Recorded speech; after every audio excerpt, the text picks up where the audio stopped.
COC filing sa Western Visayas nagtakop nga wala sang dalagko nga insidente nga nagluntad sunod sa Commission on Elections Region 6. Mga botante sarang makafile sang petisyon batok sa aspirants. Si Zen Kilantang Sasa nakatutok live sa Barangay Buntatala Haro, Iloilo City. Zen.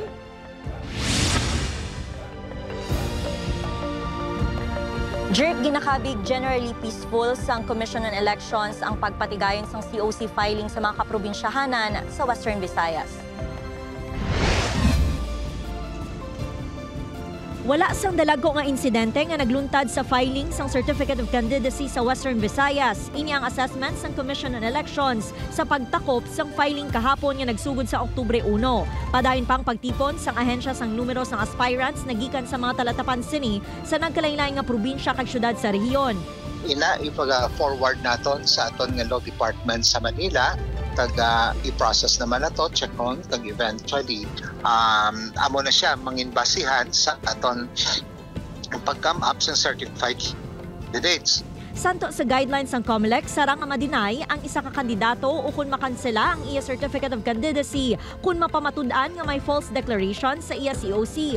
Ang reklamo ang sarang nga ma-file sang isa ka registered voter o kung sang political party, organisasyon kag coalition sang partido.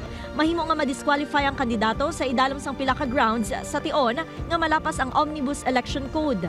It could be a petition for disqualification or petition to deny due course ng candidacy or cancellation of candidacy or even petition to declare a candidate as a nuisance candidate.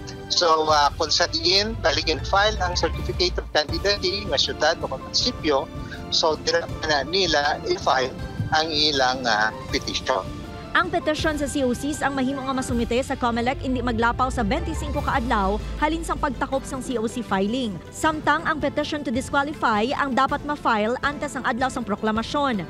Sa Iloilo City, nakarecord ang COMELEC sang 37 ka mga aspirant. Naglabot naman sa 34 ang nagsumiter sang COC sa provincial position sa Iloilo Province. May 30 man ka kandidato nga nag-file sang COC sa provincial position sa Aklan, 25 sa Capiz, kag 54 sa Antique. May 37 naman ka aspirants sa Bacolod City. Sa Negros Occidental, naglabot sa 41 ang nag-file ang COC sa mga posisyon sa probinsya.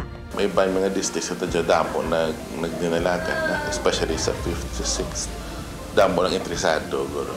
Gintinguan sa news team nga makakuha sang datos sa COMELEC Guimaras apang wala pa ini makahatag.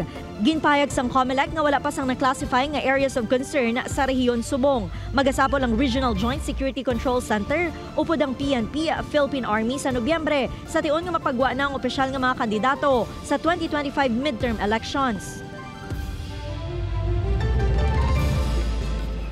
Sunod sa COMELEC 6 umpisa sa Lunes, magapatigayon sila sang Election Registration Board nga hearing agud aksyonan ang applications for registration nga gin-file humalin sang July tubtob September 30.